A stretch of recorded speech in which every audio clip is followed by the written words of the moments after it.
What is going on, Governors? Chiscool here, and welcome to the finals of the Arc of Osiris League for Season 3 in Rise of Kingdoms. We are going to be watching the incredible K374 versus OV in this top-tier matchup, and we will be joined in this matchup to cast by the esteemed Gecko Gaming and Dragothian. This is going to be a heck of a matchup. We've got two incredible teams to watch, and honestly, like, this is anybody's game. K374 is undefeated on the season, which is an incredible performance. They even beat OV on their way to get here, but OV, make no mistake, my friends, they are the Season 1 champions, and they're back. They're back in Season 3, and they are here to take the crown yet again. We honestly can make our guesses as to which team will win. It's hard to say, however, who it's going to be and what the point spread might look like. K374 brings an incredible amount of punch, and they usually deliver that one-hit KO. But OV adjusts better than any team I have ever seen or cast in this league. So, based on their last matchup with this team, can they adjust? Will they adjust? Historically, they do. So I'm really eager to see how this all will play out. And if we get just a quick look at the way that you all placed your Oryx on this matchup, you all do believe that the adaptability of OV is a supreme choice. Hard to say which one of these teams, however, will emerge on top. We'll be starting this matchup in just a matter of minutes. Good to see you all in the chat. Do me a favor and drop into the live stream chat which team you placed your Oryx on and how many Oryx you included in that matchup. Who do you think is going to be the winner?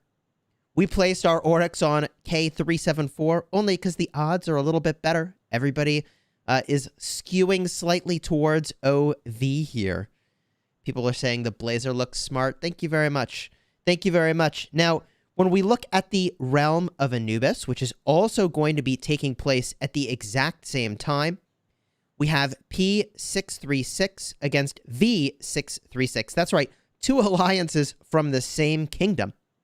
As we're watching the matchup for the Realm of Horus, we'll get some score updates to see how this particular matchup is evolving. And keep in mind that after the Osiris League finals have included, which is what we're watching today, there will be the grand finals, which is going to be a best 2 out of 3 to determine the strongest alliance in the entire Arc of Osiris League, which is going to be very exciting to watch and cast. So there's still going to be a lot of fun stuff to see.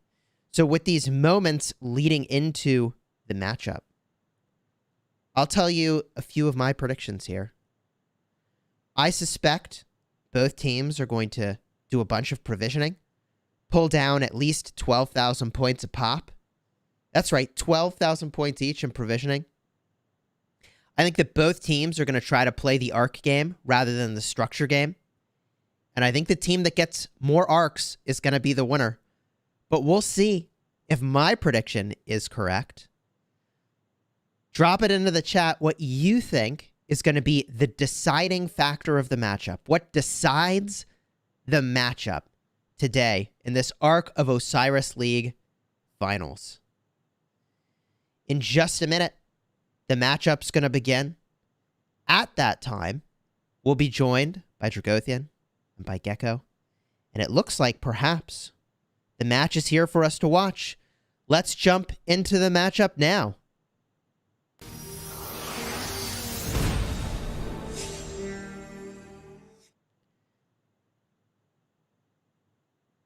All right, welcome everyone to the finals. I mean, I can't believe we're already here, right? It just seems like yesterday where we just started the season, and now we're here at the playoffs, at the finals in the playoffs for Realm of Horus. We got two teams, like Chisco said, very, very deserving to be here. We've got OV, one of the strong teams that have come through each season, winning season 1, of course, coming up just short in season 2, and now making it back to the finals in season 3, and then joined by a relative newcomer. There's players in this team that have been to the finals, or at least the final 4, in other seasons, in other alliances. That's part of the reason why they're back here, from K374 as well.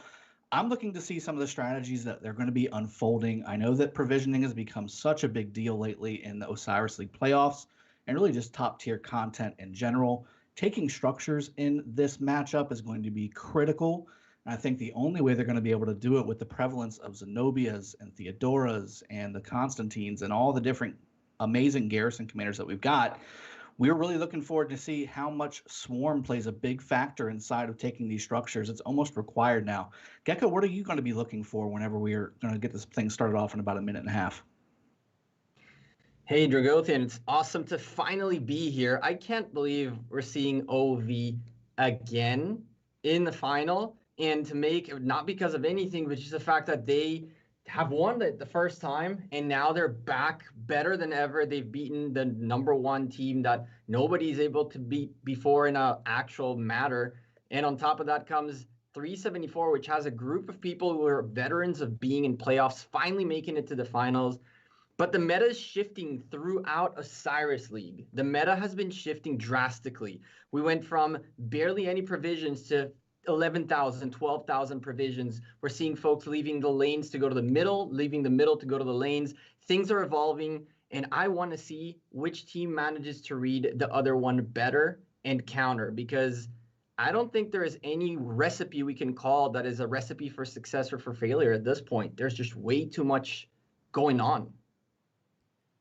Yeah, I really like the sort of trio of point gain in this game mode. And for those of you watching for the first time, you can capture structures to score points. You can capture an Ark of Osiris. It's sort of a neutral flag in the center.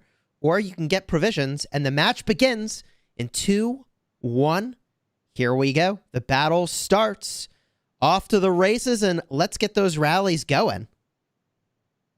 Speaking of rallies, let's take a peek at those rallies. So I see 5 right off the bat from the blue team here. K374 sending out everything they've got. There's 4 obelisk rallies and 1 outpost rally on the back right side. Interesting placement. Usually people like to go for that front middle outpost just to kind of get some troops over there in the middle and maybe cause some disruption. I do like the idea of using outpost rallies, if for their only reason to be just counterproductive to what OV is trying to do. Now on the OV side, 4 obelisk rallies, flat, simple, that's the gold standard, right?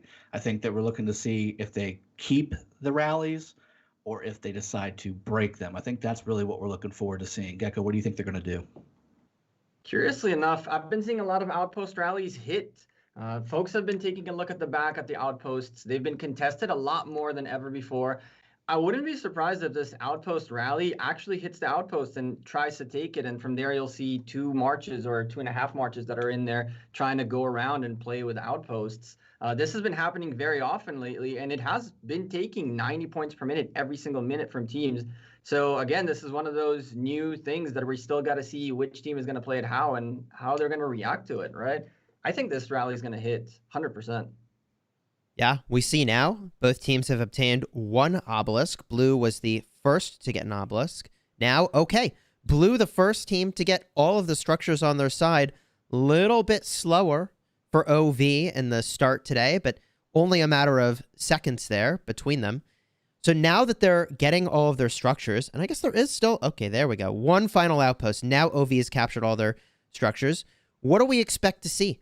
Do we see a big push on one side, bottom of the map, top of the map? Do you think they're going to go take shrines? What do you think is the play that these teams are going to try to make at the start? You know, I'm starting to look at some of these lanes, right? And I can't believe I'm saying this because it's just generally goes against normal fighting tactics, but there are a ton of mobility marches coming down the bottom lane there. You see them on your screen. I do. They are coming, and they're coming in hot. I've seen this more and more often where teams are really delegating a lot of, or at least assigning a lot of priority to coming and taking this obelisk, because the traditional sense has been, and luckily for OV, they used a Belisarius to get that rally there. Sometimes they're not sending it with a mobility rally. They're sending a normal, Attila Takeda or a Saladin Takeda, something like that, and they're not getting there in time. And those mobility marches are coming in and snagging and delaying an obelisk. I've seen it in my own arcs. So that's a solid strategy. Now that they're here and there's no way for them to take it, though, they got to go ahead and kill their marches, wait for those marches to come back. And now they're going to be a little bit behind, but it's worth that shot. It is worth that shot, because if you delay that obelisk from being captured, even for 30 seconds, that 30 seconds is huge. You were talking about it's only a few seconds behind for OV.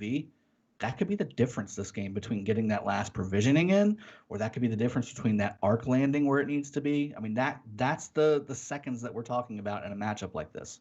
Yeah, the Arc of Osiris League players using every tool at their disposal, tier 1 troops in that swarm that we were watching earlier. Doesn't, honestly, these kinds of plays are again, one of the things that we've seen. When it pays off, it's great, and when it doesn't, it comes at a small price. You can see a bunch of these 374 guys are still marching home. That's a T1 march. It's still 1 minute and 5 seconds for one of them to get from the desert altar all the way home. So is it worth the sacrifice? I guess, in the beginning it's nice, but they got to be able to aggress backward somehow. The desert altar for OV seems to be very well secured. The desert altar for the folks in 374 seems to be very, very, very well secured as well. But OV are already here trying to aggress at the top desert altar. Bottom desert altar is quiet, so it looks like OV are looking to start more aggressive and merge in later on into their usual middle play. And 374 are more playing it passive right now. Yeah, I mean, I don't think I've ever seen so much aggression on obelisks at the start. Like, every side has got a swarm and a rally going. This is very different. The same idea, didn't they just go? I mean, I think OV did it a little bit more than K374 did. I didn't see anybody do it on the top lane against OV's obelisk, but definitely the bottom lane. Whereas OV committed rallies and multiple open field marches. Now, I think Gecko's got a great point. Is the risk worth the reward? I think absolutely. You got to keep your opponent honest, right? You can't just give. You can't just give things away. And as I say that, giving things away, that Shrine of Life taken by OV at the top of the screen, already getting swarmed down. But wow, I mean, that's going to delay. That's 20 seconds, 30 seconds. That's going to delay points starting to generate for the blue team. And you've got to capture it too. So that's another 3 minutes on top of all that. Yeah, it's a really clean grab for OV. And they're not going to hold it. They're not going to get first capture points, but very solid. Every other structure that I was able to peek at, and I was getting a quick look around, is pretty well defended. I think both teams are going for the arcs this game. Well, if we look at the rallies, OV are telling a different story. OV have already, well, I guess it's OV launching who I always mess this up. It's K374. Yeah. It always messes me up too. Drago, after you said that. 374 are already up and running with 3 rallies against the one of OV. They are not looking to waste time. They know that the rotation towards middle needs to start happening soon, but they can't go into the middle at a 590, 590 against OV. If you go into the middle at a 590, 590 points per minute against OV, that's probably not the way you want to be. So they're launching a few rallies. They want to take a few points per minute away from OV before they fight to the death in the middle, and that's how you want to play OV. They're in a middle wonder. Taking arcs from them is ridiculously complicated, so you really want to have every single advantage coming into this middle, and it's clear and reflected in the rallies. I can't believe that outpost rally, on the topic of rallies, is doing some work. But look how many marches are being committed to stop this outpost rally. 2 marches. We're taking how many? Didn't I? Oh my gosh, it's like 4 marches committed to dealing with that.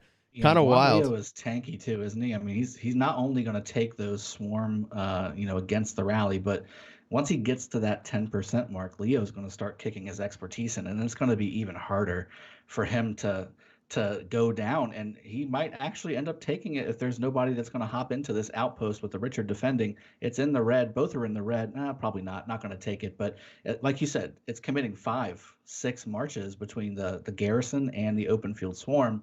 And now we've got buildings blinking all over the place. We were talking about the rallies earlier, right? We had 3 on the K374 side and only 1 on the OV side. That's kind of shocking, isn't it? Even the 3 that are on the K374 side, if I'm looking at the targets correctly, one's an outpost, which is battling right now and just got defeated.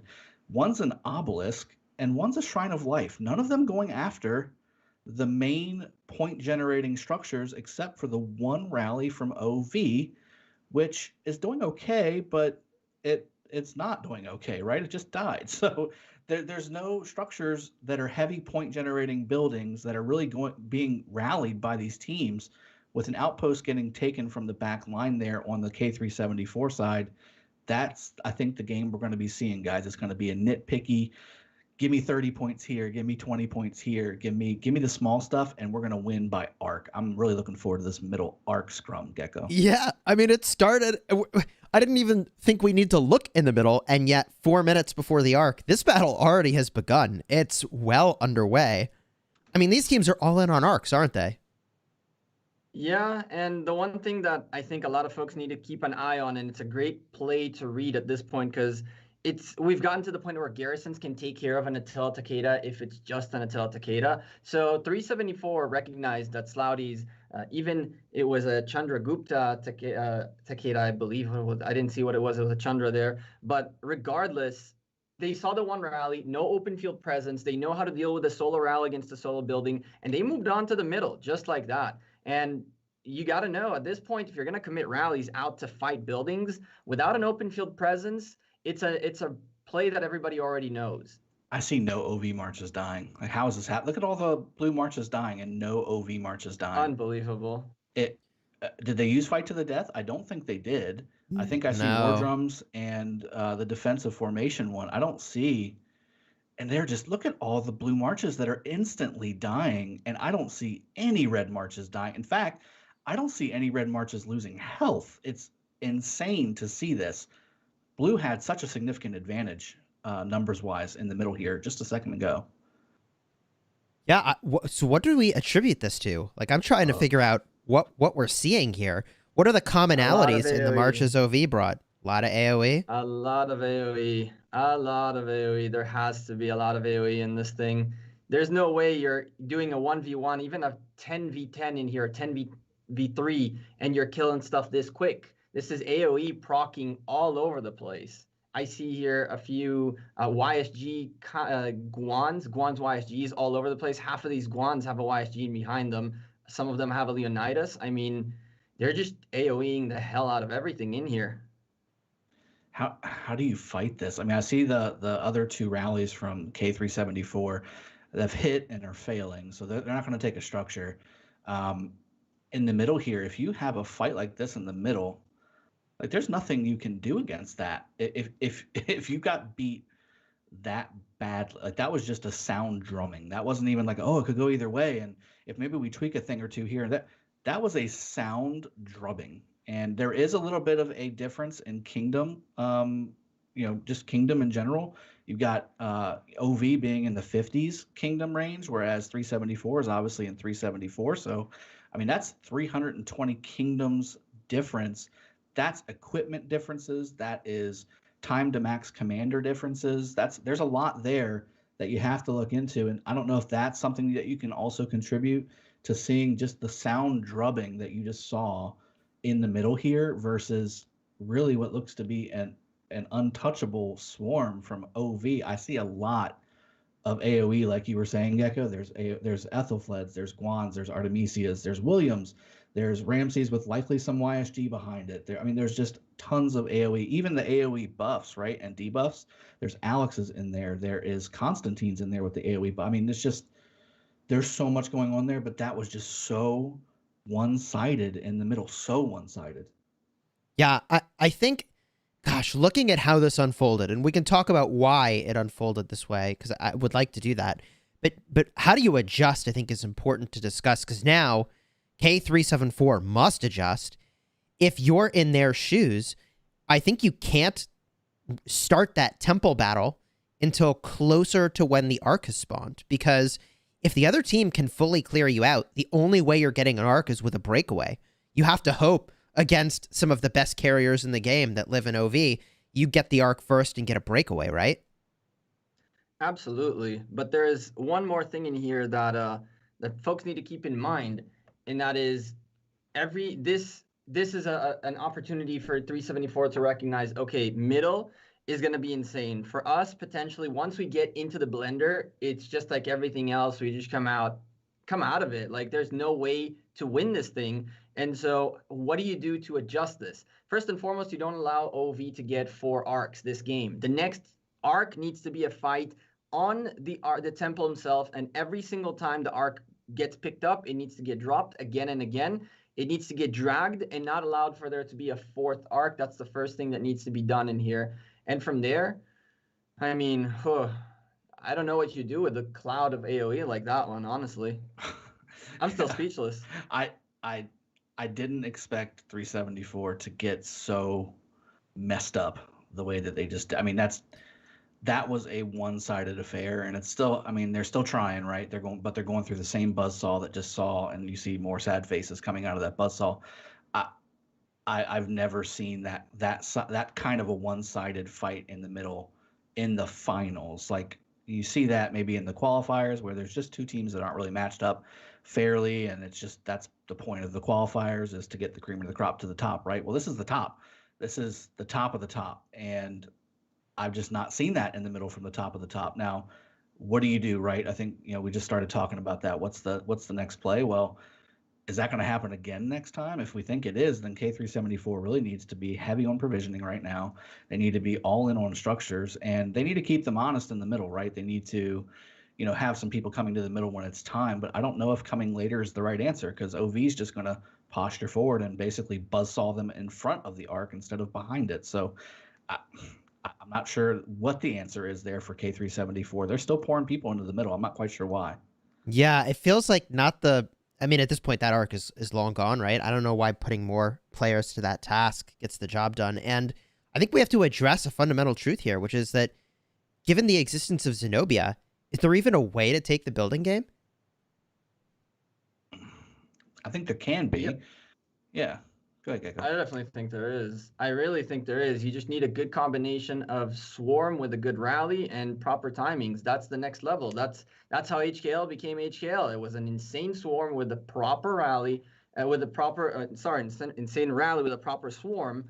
Wow, I'm still speechless from what I'm seeing in this middle. But I mean, you're going to have to decide where you're committing your power. And this exactly is the worst thing that 374 can do right now. They're still committing people to this arc, which is way, way gone. This is not the time to be delaying it anymore. And this arc, anything that gets in here that's blue is just wasting time at this point, even for their own strategy. There is one point about delivering an arc that we need to consider. And that is, as soon as you deliver an arc, the 8-minute timer begins until the next one does. And you choose when that happens. So for OV to hold on to the arc for, let's say, 15 seconds just to allow folks to get home and reset their marches and only then get in so they can start a new cycle of arc is a very realistic thing. And they can actually time the situation in their favor, delivering the arc only when 374 have a huge bad middle field presence, for example. Well, they don't have a rally on the obelisk down there, so there's really nowhere, even if they do end up dropping the arc here, there's really nowhere for K374 to place this arc unless they take maybe the Desert Altar or the Shrine of Life and drag it all the way over there. But obviously the obelisk being right here would be the ideal spot, but there's not a rally on it right now. So I'm not sure what the point of the 10, 15 marches, which are now dwindling quickly down to 5, 6 marches because of, again, how buzzsaw this OV team is against the open field. I'm not sure what the point of it is, but if you take a look at some of the marches that are left, right, I'm seeing a lot of open field Attila, open field Double C Primary, open field Edward, open field Genghis for K374. That's just not the marches, and maybe this is really the ultimate answer. We don't have to dig too deep. Maybe we were going a little deeper than we needed to. I'm just seeing a lot of single target squishy marches, and OV on the other hand, like we said before, right, there's Ethelfled Primary with likely some AoE tanky secondary. There's Guan Primary all over the place. There's Herald Primary all over the place. There's, just Guan's everywhere. Artemisia's everywhere. Ramses with AoE behind everywhere. I mean, that's what wins these open field fights, is that really solid burst damage with solid AoE behind it and proper buffs to boot. There's Constantines, there's Alex's, I mean, Ethelflaed's all over the place, AoE debuffing the crap out of everything. It's just, that's the game, right? That's the game. We know what wins these games. K374 is not really going to be able to do anything about this, I don't think. Yeah. What's interesting, you know, Ethelflaed is like all over the screen here. Free to play. And there's some really unusual Ethelflaed combinations. I'm seeing Ethelflaed Ramses. I see Ethelflaed Mulan, which that does not surprise me. Mulan, of course, incredibly powerful in this style of situation. In fact, most of these Ethelflaeds seem to be paired with Mulan that I've seen so far. Yeah, that 5111 Mulan starts being really juicy, and he is also technically a gold key commander. Therefore, she is free if you have the gold keys to keep opening. Once you hit that 5111, though, she becomes such a vital place, a vital play in the middle, on the open field, and in general in Arc. Another free-to-play legendary commander that, you know, has changed and shaped the open field in Osiris League and in Arc in general. Well, I will say 374 did switch targets there. Dragothian probably noticed the same thing I did there. Yep. They've pulled back toward that desert altar and said, oh, all those marches that were going down to get the Ark? Nah, just swarm this thing. So it does look like Zenobia's beatable, huh? Yeah, well, I mean, there's no defense because all the players are down here capturing the Ark. Absolutely, and that's exactly what they needed to do, right? They needed to change it up a little bit. And here comes that rally I was talking about against this obelisk. Now it is an Attila rally, and there's a metric ton of people down here to garrison this thing. So I don't think they're going to take it, but there's at least some people down here. Maybe they could use this as a transport rally. But again, what are they going to do?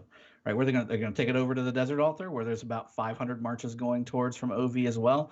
I don't think that's going to be the play. They did take an outpost here on the right side as well, but going back, right, you were talking about Mulan. I think she's a huge deal and something that we need to consider, right? Even 5111, like Echo said, is really good, but if you're lucky and you get that fourth skill to 5, that debuff that Mulan does is a game changer. 20% increased damage taken to the target is huge, and that's probably why you see a lot of those sad faces running back. If that Mulan is targeting the target that the other 50 marches are targeting, that target will melt. Yeah, one thing worth pointing out is the bottom obelisk right there of the OV side, the red one. It's going nuts. There's a lot of K374 here fighting this / suiciding their marches, something of that sort. John Wick style, and John Wick, 2 John Wicks on the field, just teleported in here, and this is the 36th minute, which means if this obelisk goes down for OV, this could delay 2 or 3 teleports by a minute or so. It could play a factor in their timings on whatever plays they're still planning in this match, but this obelisk is being swarmed hard. There's an Attila rally. There's a ton of people here. I don't know if this is a distraction or not, but that desert altar is still blue up on the top, and so I mean, taking that desert altar for almost 2 minutes now, plus potentially taking on an obelisk, the folks of 374 are not going to let this arc go down without a fight, you know? Yeah, I actually am very impressed at how they were able to turn that around into nearly taking the obelisk. Nearly taking the obelisk. It looks like OV has rallied around that objective, not literally, but figuratively getting their troops into the structure and preventing the capture, which, I mean, it almost happened. I was astonished among all these cities. It got very low. It got very low. Yeah, and look how much commitment here is being made to this part of the map. You know, I know that, you know, the folks in blue had to march their way down here, but how many marches from OV are addressing the small number of marches from 374 here? Yeah, and the desert altar does go down back in favor of OV, but wow, that took quite a bit as well. So between the obelisk and that desert altar, that occupied a good 2/3, I think, of the forces of OV. And with 5.5 minutes left before this next arc spawns, you can already see, guys, look how many players from K374 are already reset in the middle. OV seeing that, coming back to the middle, just refresh their marches at their cities, and they're right back at it. I don't know if there's going to be much structure game stuff really at all, which is kind of surprising to me because OV does have the advantage here. There's probably some Zenobias on the K374 side, but that's from migrations only. K374 should not have access to Zenobia just yet. I do see Theodora on the top lane getting rallied by Chandra from Slouty and doing a pretty good job to boot. Looks like Theodore YSS taking the garrison and that structure there. I would have thought that maybe OV is even as strong as they are in the middle, right? Maybe they don't need all those marches, and maybe they can throw an extra rally or two out and take advantage of the fact that they probably and do have a little bit of a commander and equipment advantage here. I think that maybe they could have taken more structures during this play. They're already winning, right? But the provisioning really is the end game towards the last 10, 15 minutes. That could mean the difference. Maybe there's a 1,000 to 2,000 point gap by the end between provisions, and maybe that's where it ends up playing out. You know, there's two things I want to comment on. The first is that seeing all these marches go to the middle, if you're in OV's position, you've got to be extremely happy that 374 wants to commit to the same thing that just happened. I don't know what 374 thinks will be different this time around. Maybe there's a few alliance skills they have available that they'll give a shot. But if you're OV, oh man, that's got to feel really good to see them committing to do the same thing over again. And they've got to change something or the outcome is probably the same, right? And the other thing I want to comment on is the fact that Slouty is using Chandragupta, a commander that has been less popular recently. And I'm mentioning this because Slouty does everything with purpose. Like everything that OV does is tested aggressively, repeatedly. So if OV is rallying with Chandragupta William, I wonder if there's something we should be looking at there that, like maybe there's some punch or some power that we have not been fully using. I think that to an extent he was expecting the top of the tier in terms of defense, which would be in that case a Zenobia holding down the building.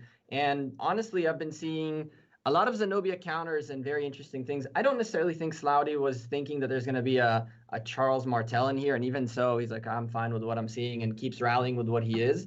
But you know, the thing that I really started noticing is after you mentioned, Dragothian, about Mulan and that fourth skill, a few folks on the field have an expertise Mulan. I managed to catch some of these buildings with the swarm of a Mulan, and a few folks here have an expertise Mulan on the field. That's the kind of commitment they have into Osiris plays, because honestly, that's probably where they get to use her the most at this stage.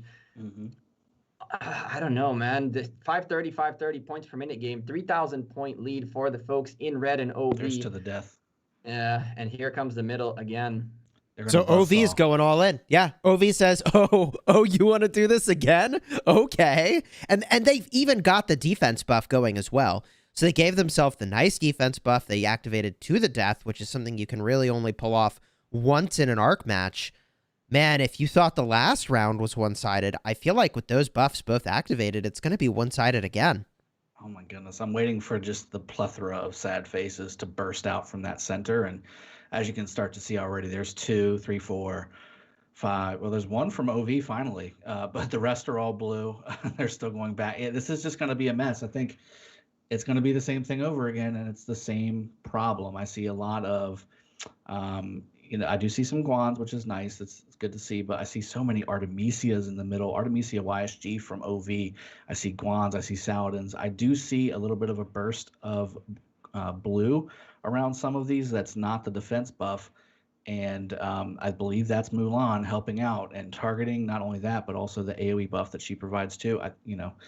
This is really, really where it's going to really be decided. And again, we've said it before time and time again in past matches. If OV wins all the arcs that spawn in a match, they tend to win. Yeah. Any team that pulls that off. The only way around that is, again, the building game, which, gosh, OV just has such a strong advantage in the fact that the metagame right now is really garrison-centric. Zenobia's tough to deal with. So they can sit on fewer troops in each garrison and be confident that they'll hold them. Yeah, and this time, I mean, K374 kind of listened to what you were saying, and they said, this time around, just like Chiskel said, let's get that middle fight close to the Temple of Osiris, and we're not going to engage. We're going to let the timer come down, because they need to figure out how they delay this arc. OV, recognizing that, said, all right, guys, we're just going to push in. We're going to do what we need to do. They're not coming to us. And 42 seconds before the arc spawns, look at what's going on. All I see in blues are the defense buffs of the team in red, OV, and Frownies marching away. There's nothing around this building that resembles blue. And, well, there's one guy here and there, but You get my point. 19 seconds till the Temple of Osiris spawns that arc, and guess who's gonna pick it up and start walking it back home? None other than John Wick. Yeah, I mean, they've got full control of the temple. Not even a contest. So, okay. I'm surprised. Yeah, if you're 374 now, watching this second arc float away, what do you do? Everybody out provisioning. Let's go. Every single middle player go provision. My response would not be as as publicly available to be heard on a YouTube channel. But I think if we're trying to keep it clean, yeah, like Gecko said, you really need a heavy focus on the provisioning. But I mean, they're probably already doing that, right? They're going to have, like we said earlier, maybe 8,000 to 12,000 in provisioning, and OV is going to roughly do the same. So I mean, that's going to kind of even out. If you start provisioning really more heavily now than maybe say in 12 minutes, then maybe an extra couple thousand, but that's not going to make up for losing 3 arcs. Provisioning is not going to be the answer. You got to do both more effectively, but like you said, Chiscool, their front is very solid. The only buildings I've seen OV lose so far, with the exception of that one desert altar, were their outposts. So I mean, I just don't know if K374 is going to have the juice to really take some of these major structures over and start ticking them in the favor of K374. And at 590 to 590 right now, which is weird because there's it's because each one of them have each other's outposts. So at 590 by 590 right now, the changes need to happen now. Like they need to have a 200 point per minute advantage now and keep it like the whole match. And I just don't know if that's possible against this really strong OV team. Right. Yeah, I mean, so from this position, the challenge with going all in on provisioning is that there's actually just like only so many caravans floating around to provision at. And we saw that in the Rose matchup, they, kind of go all in on provisioning. They got a ton of folks that do that. They ran out of caravans to go and provision from. So I think there's a theoretical max on exactly how much you can get from that. So even though both teams are using the gathering buff, I believe it was both teams that have activated it, you've got to get the structures. And now I think that 374 is in a even more precarious position of having to both disrupt the structure game and get the next arc. I don't think arc is in the books for 374 as much as it sounds Oh, a painful boy. thing to say, and I have a lot of friends in 374. I apologize to y'all ahead of because y'all ain't getting an arc. Let's call a spade a spade. And so what do you do as 374 with 26 minutes remaining and half the map still belongs to the other team? There are not rallies out. You're still trying to march back home from another buzzsaw cut in the middle. At this stage, it's either go all out buildings, and for the next time you pick up a building, you hold onto it for dear life. You don't just drop it. Now you got to hold on to enemy buildings. If they manage to get somehow a 300 point per minute lead in the next 2-3 minutes in the next set of rallies, then they can still have a chance at closing this gap enough for provisions to mean a thing. But I mean, this is arc number 2, 26 minutes remaining. There's still plenty of time for at least another one, if not another 2. Trouble. Just go ahead and jump the camera up to the Shrine of War that's blinking on the top lane. I want to see how this rally does, because theoretically, looking at what I'm looking at, K374 should win this. They've got the open field presence. They've got the rally on there. They're swarming like crazy. There's no rally. I'm sorry. This is just a straight up heavy swarm against Zenobia, and there's just not enough OV around it theoretically to be able to hold this. Now there's some coming from the middle, but this has been swarming for a while, and this Zenobia is still holding up very, very strong. They should have been able to take this. Theoretically, again, just the way the game works, they had enough presence, damage. They've got the right stuff here, right? There's Guans, there's Genghis, there's Edwards, there's Ramses, there's Alex's. I mean, all the right commanders are here for this swarm, and maybe they are going to take it. There it is. Okay. So OV, I'm not sure if they just had players in there already and they weren't able to swap out quick enough, but that's what we need to see to take these structures from OV. Zenobia is great against Attila Takeda. Zenobia is great against, maybe a rally with a couple people swarming. But when Zenobia has a heavy swarm on her, with the proper commanders that we just described, that's when you start to see her drop. Yeah, that's true. Although I'll point out that, like, won't any garrison fail with those overwhelming numbers? It's just so remarkable how much it takes to knock out the Zenobia. You're right that it is achievable. And that if you're 374, you have to go on that path, right? I've often said, like, you've got to play to win. And the way to play to win is to, like, look, you've got to make the moves that maybe have a low chance of success at this point. But if they work, you do have a path to victory. So I think 374 has got to take these really high risk, unlikely to be successful, or honestly, otherwise, like, not advisable moves that if they pull them off, they could win. But I don't know. I mean, look at that. The OV's got their Shrine of War back already. So they went through all that effort to take it, and then it's been restored. I don't know if the Shrine of War was the best pick out of everything on the map. They could have swung bottom and gone to the Desert Altar, which is just, it's a bit further away than the Shrine of War, sure, but it is worth a lot more points. At this stage, 374 need to think about points per minute and quick, and that is 2 altars, Desert Altar and Sky Altar on the red side. They have to get those buildings. If you take a look at the Sky Altar up on the top, you'll see that there is some presence here, but again, there's an open field continual swarm. I'm assuming there's a rally coming at some point in time, but these swarms are not going to be enough. They're not getting enough damage to, even if you take the building, to be able to hold on to it later on. And 374 need to take more red buildings, Shrine of War going back in favor of the blue team, but they need to hold. They need the points per minute right now. It feels like they don't really have a plan for this situation. Like, I really don't think they expected this would be what the map would look like. And it feels like, with exactly what you were describing, Gecko, some of these, like, swarms fully unsupported by a rally, like, I don't know what's going on. Well, I mean, it's hard to organize whenever you don't have that plan, right? You just said it.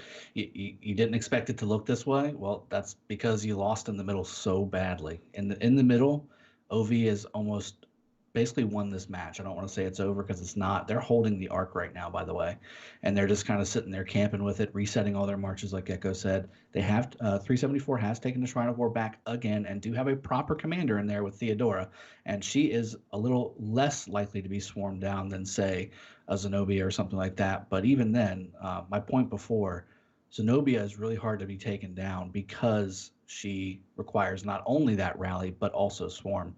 This altar at the top, like you said before, Gecko, it's got some open field marches coming to it to do some damage here and there. But without a rally, it's just not enough, especially in altars, guys. You can have 1.5 million troops inside these altars. Those are less likely to just have a swarm take them down, whereas the shrines, you can only have 1 million. So it's a little easier to take down with swarm, especially if you've got a full swarm in effect with the proper commanders and all that stuff, and especially if you got a rally in there too.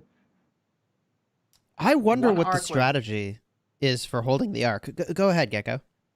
I was going to say, 1 arc was delivered, there's 1 held, and I mean, about a 4,000 point gap between these two teams is going to be a 7,500, 7,600 point gap by the end of this arc as soon as OV decide to deliver it. But 374 have an 80 point per minute lead. It's clearly not enough, but they are at least doing something in the right direction. They need more of it. They need to start sending rallies, like Dragothian said, into these buildings. But at this point, remember, there is 3,500 points being held by OV, and everybody already teleported in. I saw on both sides. I'm seeing provision errors out the wazoo on both sides. So the time is running out. Just go 20 minutes remaining. Points per minute require also minutes, you know? Yeah, well, I'm just really curious what the OV play is for holding the arc here. Because this, I mean, they dominated the middle twice. So it's not a coincidence, right? I wonder why they're delaying getting more arcs. Yeah, and now look at the structures again, right? So they still own the Shrine of War. They just dropped it. But the Shrine of Life is now in favor of K374. And the Shrine of War was held for quite some time with that Theodora garrison holding it. And it took a lot of troops to take that back, swarm-wise, too. I think the strategy from an OV standpoint is, listen, we're keeping up on provisioning, right? And as long as we can just make sure that we keep our own structures, we can tap this 3,500 points in whenever we want. And maybe just do it one more time, right? It takes 8 minutes for the arc to spawn. And then if it's uncontested, it takes about 2 minutes to march the arc back without any type of movement speed buff from an alliance skill. So really 10 minutes is the number. There's the thing. Just as they go over the 20-minute mark left, that means that at best there's really only going to be one more arc. And that could also work again in favor of OV because they just need to capture it one more time. They can do it whenever they want. Clearly, they win the open field fights in the middle with no problems whatsoever. They can grab it whenever they want. They can go late if they want to. They can go early if they want to. It doesn't matter. They just need to keep these structures. But they did just lose their Desert Altar again on the bottom lane. I mean, they're doing what K374 is doing what they need to do, but I just don't know if it's going to be enough to do what they need to do, which is win. Right. This needed to happen sooner. Right. They did successfully take an altar. Huge. They successfully took and are now holding a Shrine of Life. Huge. It just needed to happen sooner for them.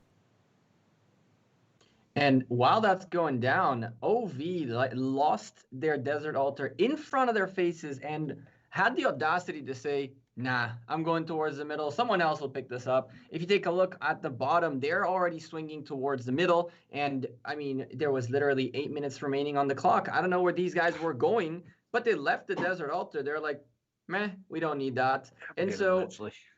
What? And they eventually picked it up back, sure. But, again, it was like, they don't even care to see that their building is flipping. How many of us would have seen a building next to us that exchanged hands and would have been able to just let that go towards the middle? That's something that's really interesting. OV are playing their game and they're not letting anything 374 do deter them from doing the plays that the timings and the plays that they want to be making. I mean, this is officially the earliest any team has gone to the middle. They literally just scored the arc. And 7 minutes till arc spawn, they were moving toward middle. OV is going in on this last arc, and they know that if there's any chance for 374 to be able to win, it's by getting this arc, and they're not going to let it happen. I just can't believe they're going so soon to do that. Well, they have to, because 374 is doing the same thing. I'm looking at the starting areas, so the obelisk areas for the blue team, K374. Everything's going to the middle. I don't see anything going towards any particular structure at all. There's 2 rallies up, one for each side. Both of them are, well, one's a outpost rally for the blue team, and the other one is the Shrine of Life that they're trying to take back on their side, which probably should flip at some point, although there is some pretty good support from K374 over there, but there's also some good support from OV2. They probably will take that back. It's Charles Theodora, but I just don't think they have the reinforcements. So this is going to even out here really quickly from a map standpoint. The Desert Altar looks to be a little in rough shape on the top lane, but it looks like maybe they will go ahead and keep that. Yeah, there's only 1 march left. So this middle fight is really everything. It's a 6,000, 5,500 point match right now. And again, I mean, what else do you do, right? We've gone through this exercise twice and the result has been the same. Do we just pour everything in? I think that's really what K374 is thinking. If we just put everybody in, can we win one of these freaking arcs? That's what. But something's different. Something's different this time. They actually have 310 points per minute in their favor. So this is the first time they get into the middle where for OV, them being here actually costs them time and money and points, essentially, in that sense. So 374 now are going to bring everything in while they have the points per minute game. They're going to try to delay OV even further as much as humanly possible, because I mean, 300 and what? This is now 360 points per. No, sorry, it went down to 160 points per minute. But still, points per minute lead is important. 374 coming into the middle with a little bit more this time. And just like that, they go away. It's going to even up. Yep, that's going to even up. So, 374, I mean, let me finish my sentence. No, they wouldn't, man. So they're able to play that building game, and I just wonder maybe they needed to get in on that plan sooner against OV. Hard to have known in advance, though, that OV would be so dominant in the middle, especially because I feel like 374 was doing this to other teams in the middle. Like, they were the one that was the dominant force all league. And now OV seems to have just cracked the code on that. Yeah, OV's doing the same thing. They're mirroring their opponent, right? They already knew this, right? They already knew that keeping that arc would really only allow 1 more arc to spawn and be captured in this match, and they knew that the only way that K374 really can look to effectively take this game away from them, really, because they're going to have to. OV has this game in the palm of their hand. 374 is going to have to take it from them, and the only way to do that is by getting this arc, and you can see both teams just absolutely pouring every troop that they've got into the middle. There's just streaks of red and blue at the top and bottom of these lanes, this middle lane here. We haven't seen a crash so far, and I'm knocking on wood that it doesn't happen, but this may actually be the time where it happens. Yeah, well, does 374, have they used to the death yet? They have not. So this could be their big play for the arc. This could be the push. Here Okay, comes the OV, middle. Here yep, comes the middle. kicking off the encounter. Oh boy. Oh my. OV deciding to go from that bottom area. They recognize someone a bit forward thinking and forward standing, better said, and yoink came the machine, and there come the skills. There comes everything. It's about to get mega laggy in here. Instantly dissolved. That Guan was gone. You saw that, right? Yeah. And there goes War Drums, and there goes everything right now. They're going to pour everything into this middle. All the blue I see is still blue defense that the red team procced. I think that 374 also have the same going on right now. I mean, I'm already to the death. So K374 has all the fighting buffs. There's fight to the death, war drums, and defensive formation. They've got everything. Oh my god! And I still see tons of red. You still see? I can't see anything.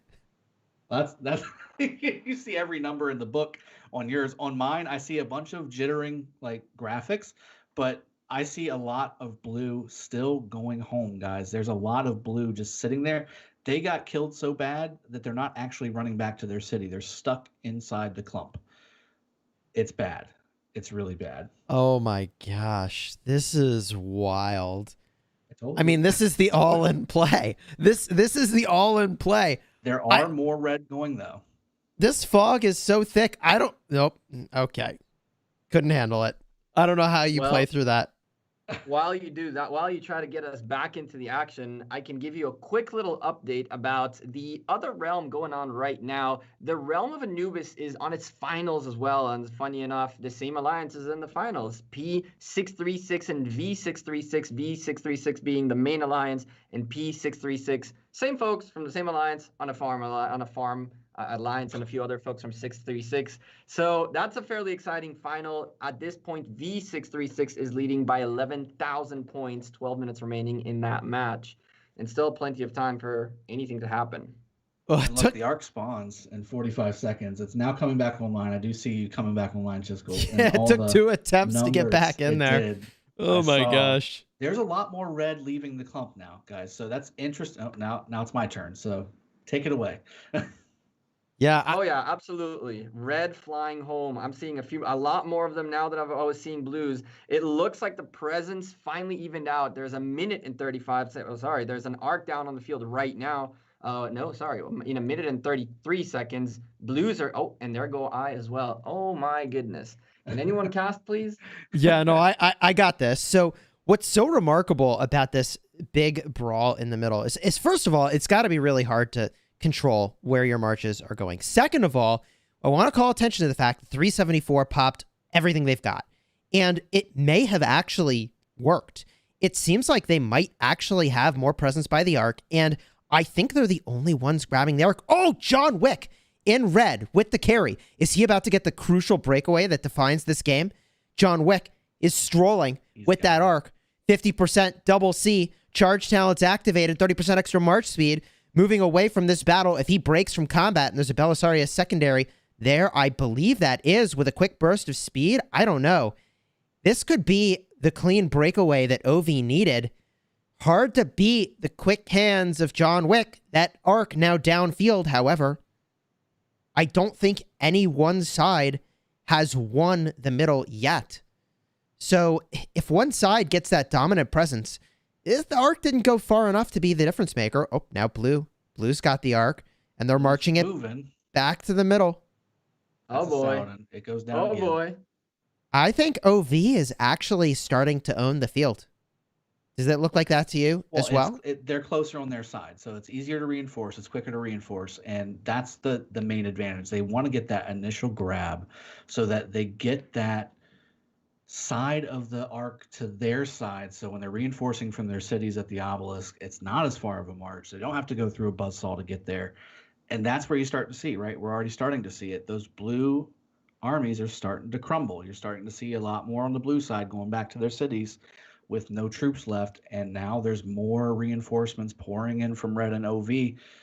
This is where it's going to start swinging towards OV's advantage, and this would be the nail in the coffin. It's less than 10 minutes left. The points per minute are now in favor of OV because during this whole thing, they took all the outposts on the blue side. So now they have all those not generating points for K374. Can we talk about... Go ahead. The nail before this nail that was going on right now. Take a look at the points per minute. We're at 150 points per minute in the lead for OV, which is... interesting. We started this whole middle fight with the thing flipped on its head where 374 had over 300 points per minute worth of a lead. And in less than 10 minutes, 11 minutes, it switched drastically. At this point, we have 7,000 points differentiating between these two teams. The folks in red again leading the points per minute game. And guess what? 4,000 points in the bank coming in the form of Autumn and this Arc of Osiris plus Provisioners. What can be said? Well, let's talk Hail Mary plays. What could you do to win from here if you're 374? Because look, let's say they are able to slow down this Arc carrier, which seems unlikely. If you're 374, you take the Arc, right? You take the Arc and you take the altar and you score it at the altar. Is that an option? Like, what's the play you try for? There is no option. Yeah, there is no option. Just go. We're would trying to be be optimistic here. Gecko wouldn't even give that a 1% chance of happening. I mean, we're being optimistic in a utopic world, right? Like we've got Antoon just going to town with his Belisarius March.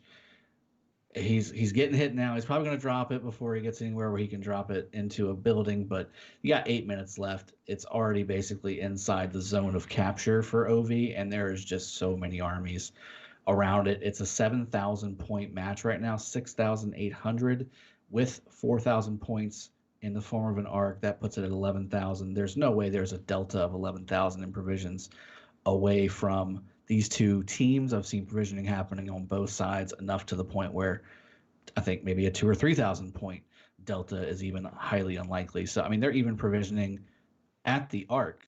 I see a march at that level 1 caravan for OV, grabbing a few extra resources from that caravan before it comes home and refreshes. So, I mean, there's not going to be enough time, enough points.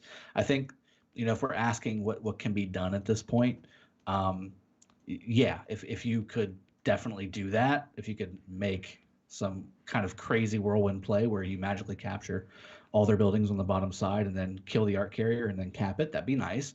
I think we could become millionaires as well and go ahead and create a time machine and sell it to K374 so they can go back and maybe adjust some of their marches in the middle as well and hopefully get some better gear on some of these commanders. Because I really think that's what it was. It was the selection of commanders in the middle for K374 and really, again, just the gear. I mean, OV has just had the time to focus on getting the right commanders, the right talent builds, and the gear to back all these commanders up in the middle, and that's where they've won. They've won this from the get-go. Winning these arcs has been the bread and butter of OV. We said it from the very beginning.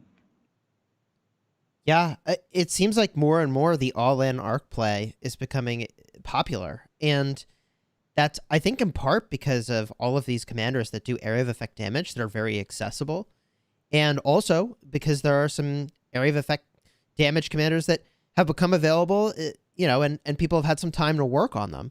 In addition, the presence of this Zenobia garrison makes it so much less risky to go in to the center. And I think K374 is feeling the pain of that. And in addition, I do want to give a hat tip here to some of the epics we've seen on the battlefield, right? Epics. This is the very top tier of play. And I think this points out that, hey, a commander has a specific use, and epic, legendary, like you use them in the right instance. I mean, I'm actually looking at a Belisarius Lancelot combination right now for OV. So even some of those blue commanders getting some use. So we're talking some elite commanders. Elite. Some love. Elite commander on the battlefield just to carry the arc, right? And hey, yeah. Look, when Lancelot gets really low, he gets really fast, right? So for an arc carrier, that's a thing.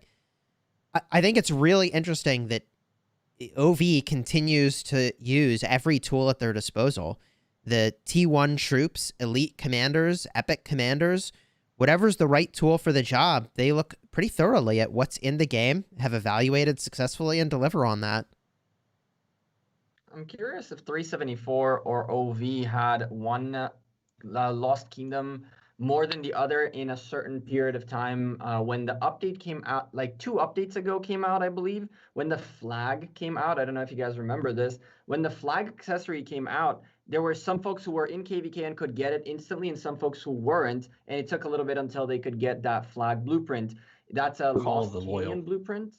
Yeah, for the record, one of the best accessories, cheapest, most useful accessories in the game. The first thing you should be getting out of Lost Canyon, because truthfully, one of those in every march that needs to be moving quicker, I mean, that's a huge advantage. And I wonder if this happened here, 374 not having this blueprint, and maybe 52 does. Well, I don't think 52 has it. I believe that Kingdom 75, which is where I'm at, is in the same KVK cycle as them. We still don't have it yet.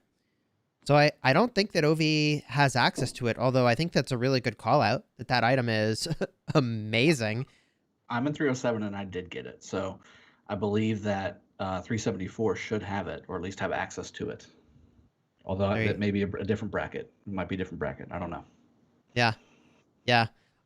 I think it is interesting, though, that we're now kind of pointing to like, hey, wait a minute. So is equipment potentially the difference maker for a brawl in the middle? And I think, Dragothian, you were saying earlier, like, yes, equipment is a difference maker. I mean, do we think that is one of the major factors for how those big brawls in the center worked out?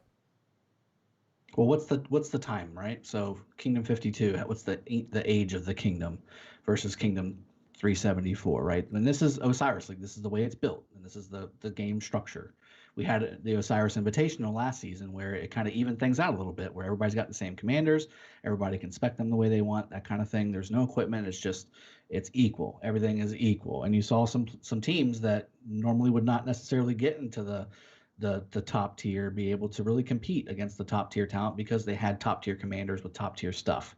So, that's kind of the question I think a lot of players need to start thinking about, and maybe even the game developers start to think about is this really the right way to go? Do we continue? Because we've got a Kingdom 52, that's probably been out at least 100 days or more, if not way more, maybe even 200-300 days more than the other kingdom that they're facing in the top tier set in this game. I mean, I think that needs to have a little bit of a conversation. There's a couple of things here, though, that we got to keep in mind, right? First and foremost, equipment wasn't a thing from the beginning. So the question is, right, when equipment came out, did 374 exist or not? Because if I think they did. They did? Yeah, I think they did. So that would not mean even that just everybody, equipment, right?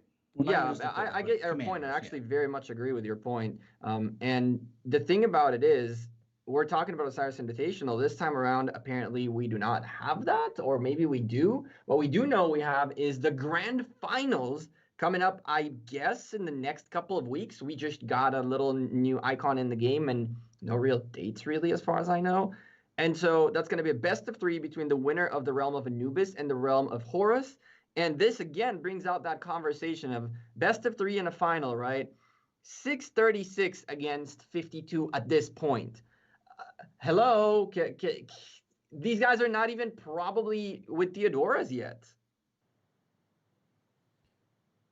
Well, they can be with migration, but again, you have to kind of plan for that, right? You got to bring those migrants in that have Theodora or Zenobia or whatever. So, I mean, that's again part of the original conversation, right? Is it fair, and who cares about fair? Maybe fair is not a big deal. So, with just under 45 seconds here to go in the match, I think, first off, obviously, kudos to OV. It's about a 7,000 point game right now, and they did capture that arc before. The provisions are starting to come in, but it's basically done.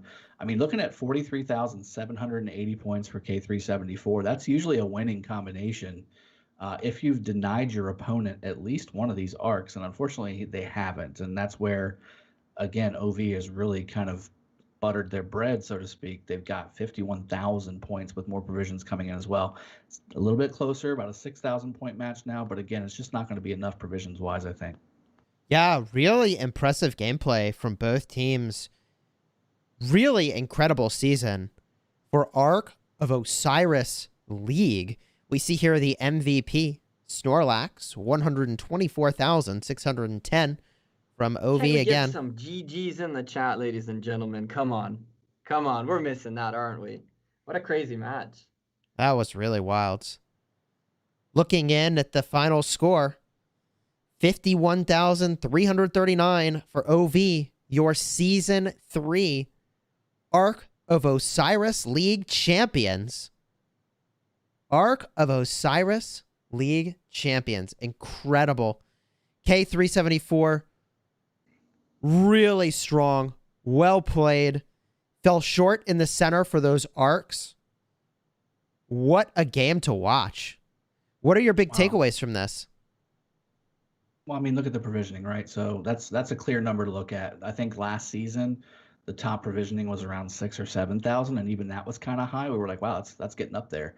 Now we're looking at 14,000, 12,500 in the finals, and even the precursor to the finals and the semis and the quarters.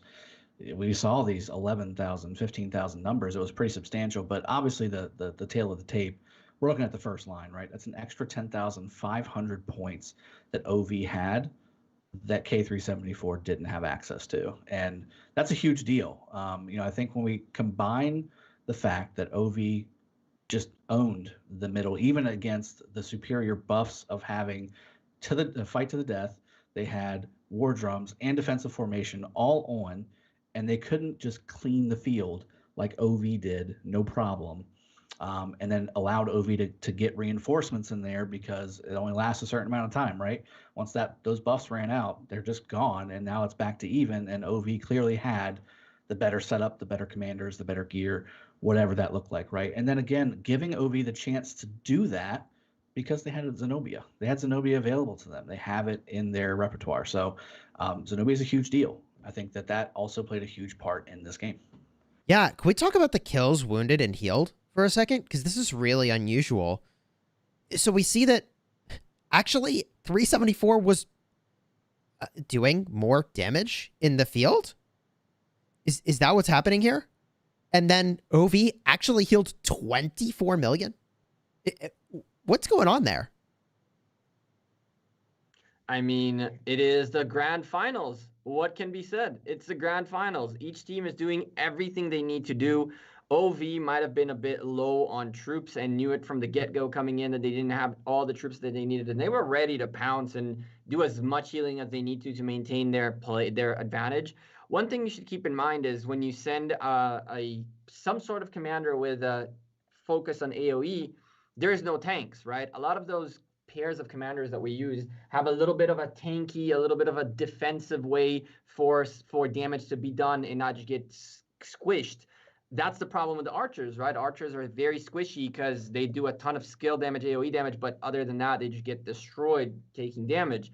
And that's what we can see right here. The middle, that Buzzsaw, did insane amount of work, but it wasn't for free. Those marches, by the time they came out of it, were hurting, and those folks needed to heal. Yeah. Yeah. Wow.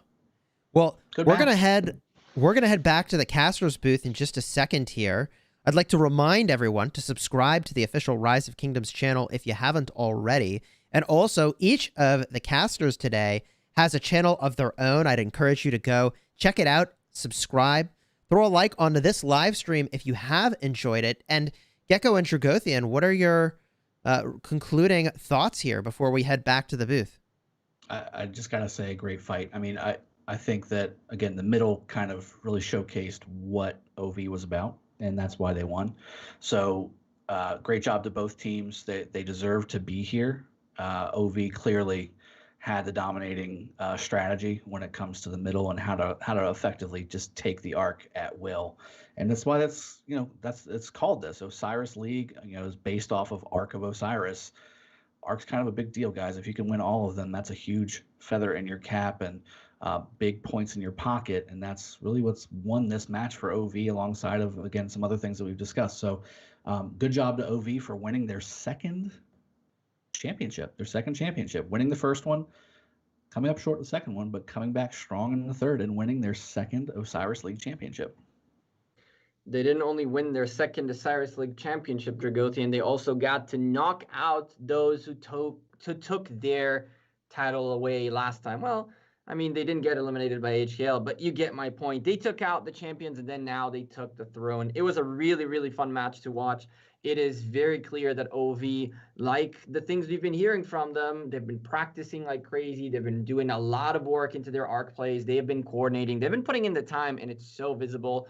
I think that 374 came out swinging. Nobody counted SFS as anything in the beginning of this arc. And when they beat OV that first time, we raised our eyebrows, but then they made it all the way from there to here, to the finals, to the playoffs, to be the runner-ups of Season 3. I'm very impressed. I hope that team stays together and keep working. And, I mean, I can't believe I'm saying this, but next season's Osiris League, everything is open. There's not one team that is that big of a dominant team. Well, maybe except for OV. Except for OV with their second return. This has been incredible. Gecko, Dragothian, thank you so much for joining me to cast this matchup. Let's head back to the caster's booth and share some concluding thoughts and talk about what's coming next.